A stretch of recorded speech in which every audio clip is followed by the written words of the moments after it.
Hello and welcome in. Please do not leave your luggage unattended on the station.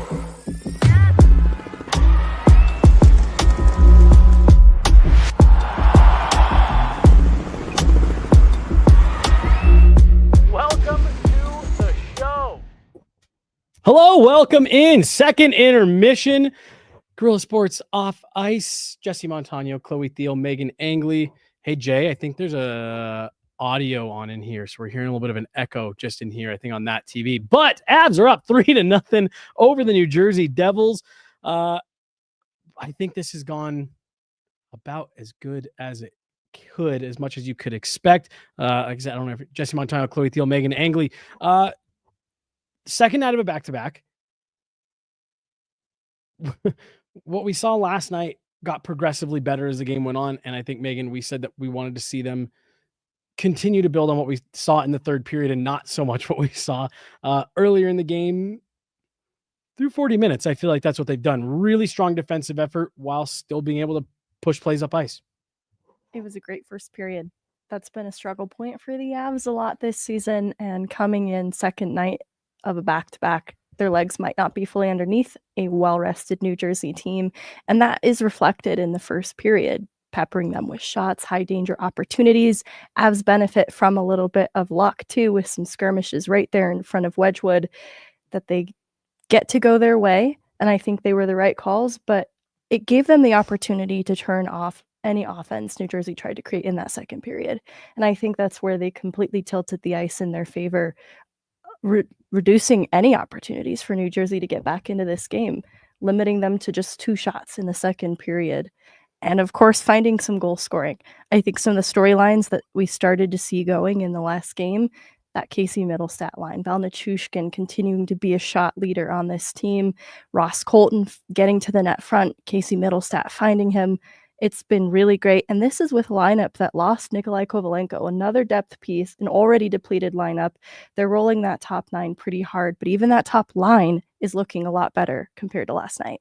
Yeah. You tweeted out that Casey Middlestat and Ross Colton are your new power couple. Yeah. Megan and I talked about it last game, Chloe, that we were saying that we thought a guy like Ross Colton and Val Nichushkin, but a guy like Ross Colton in particular was really good for Casey Middlestat to be playing with. I think this is the best game we've seen from Casey in a few weeks. Do we not think that, it's crazy that as soon as Ross comes back into the lineup, then Casey starts scoring again? Yeah. Not scoring, but picking up points. Up points, yeah. So, I mean, it was 8 games, and 8 games that he went without having a single point, and now he has 3 assists in the past 2 games. Well, and it's, again, we go back to it all the time. It's all work ethic based. It's all effort, moving your feet, all of that. And I think that's what Ross Colton brings in spades. Like, that's something that not necessarily is missing from this group when he's not there, but he's one other guy that you can plug in your top 6 that is just going to kind of be that energy, that engine going. So we didn't have a first intermission report, but I thought the Avs, again, a really strong first period. And actually, you know what? I am going to pause real quick. We have the Denver Women's Sports Collective here in studio with us, all hanging out just off camera here. So that was why we didn't have a first intermission report. Megan was doing a Q&A with them. Love having them down here. It's been super fun just to be hanging out, watching the game all night. But the start of this game, I think, has really kind of set the tone for what we've seen from the Avs and just not giving New Jersey much. Boos coming from the Prudential Center crowd as the teams went to the intermission. And again, this is just effort that I feel like they built from that opening shift, which is not something we've been able to say very often this season. The goal scoring is important, but I think they laid the right foundation in the first period in what they were doing defensively to set themselves up for success. And I think it started with the D in particular being strong on the breakout, fighting for pucks below the goal line and moving the pucks up north. There were a couple shifts early on where the forwards were having trouble with their own exits, but Casey Middlestat, a couple shifts after that, was the one who was able to get that transition play up ice and moving, and that's what I think rewards them on the Ross Colton goal. And there's an obvious confidence that Casey Middlestat is playing with right now that I think is also shining through, so he's looking better in his own end, but then in the offensive zone, it's hard work from Nichushkin to race to that puck, recover it, and then chip it up and it's Middlestat below the goal line with Dougie Hamilton on his back, who's able to see Ross Colton planted at the net front, an area he hasn't been shy to get back to in his return to play. And he feeds that puck through 2 New Jersey skaters to Ross Colton right onto his stick blade for him to just easily wrist it into the net. I think Casey Middlestat has had trouble connecting with his teammates prior to tonight. And it does seem like Chloe said, no coincidence that Ross returns and the chemistry is resolved on the whole of the line. You know, he's finding everybody. And I think it's rewarding him in his own end, but also in the offensive zone with some goals. Yeah. Well, it's also a testament to, and it's part of what was such a shame of why when Ross Colton went out for about 6 weeks with the injury was it feels like he's picked up right where he left off. And you did have to wonder just a little bit when he got injured, like, oh, okay, is that going to kind of be the end of the hot streak for him that he started the season with? No, like this does more and more look like a player who went into the offseason, had a better understanding of the systems, better understanding of what he needed to do, and he's implementing all that. And I love what that entire line is doing right now too. I mean, I think Casey is definitely sort of leading that, but all 3 of them are generating so many opportunities on that line. And I think, I don't know what it is, but there's something about the connection that they have with Ross that's making this work right now. Well, I think maybe to that point, it almost feels like, yeah, he's the engine there. Like he's the one that's, yeah, Val Nichushkin's probably a better player. Casey Middlestat's probably more skilled, but it is not a coincidence, to repeat you for the 3rd time, it is not a coincidence that he plugs into that line, and it seems like it's elevated the play of the others. I was trying to get the disco lights going, and they're not working. Mark isn't here. So, but we do have a super chat from Vaguely Sober. I hope everyone's having fun. Hi, DWSC.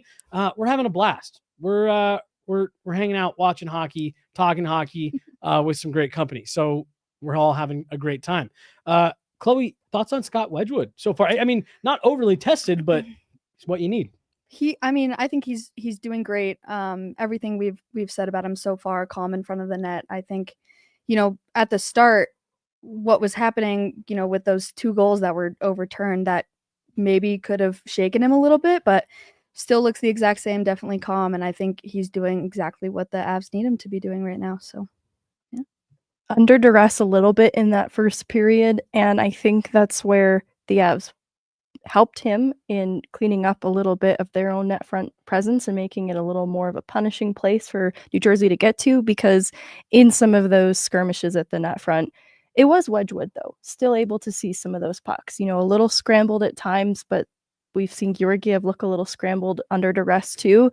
And the important thing is the pucks that did go in didn't result in actual goals against. And the pucks that didn't, he was seeing them. He was kicking out his leg pads to get them out of the crease. And thankfully, Colorado's D was clearing pucks more quickly from the net front and supporting him in that way. And then in the second period, they made his job a lot easier, starting with a good penalty kill at the end of the first period. No shots on net. 1 shot on net the other way. Cale Makar, shorthanded chance. I wanted to talk about the overall team defensive effort tonight, because that is one thing that I feel like markedly different tonight versus maybe any other game this season. This might be their best defensive team effort through 40 minutes. Got 20 minutes to go against a very good New Jersey team. This game is not done. But your guys' thoughts on the fact that this has been one of the better defensive efforts, and a little bit of pressure for Wedgwood there in the first, but more or less is the Avs have made this a relatively easy night. I think the biggest thing, like their biggest confidence boost with this, is the fact that they were able to kill off their power play. And I didn't know that they were the first in the league, but I do think that gave them the confidence to continue this way for the rest of the second period.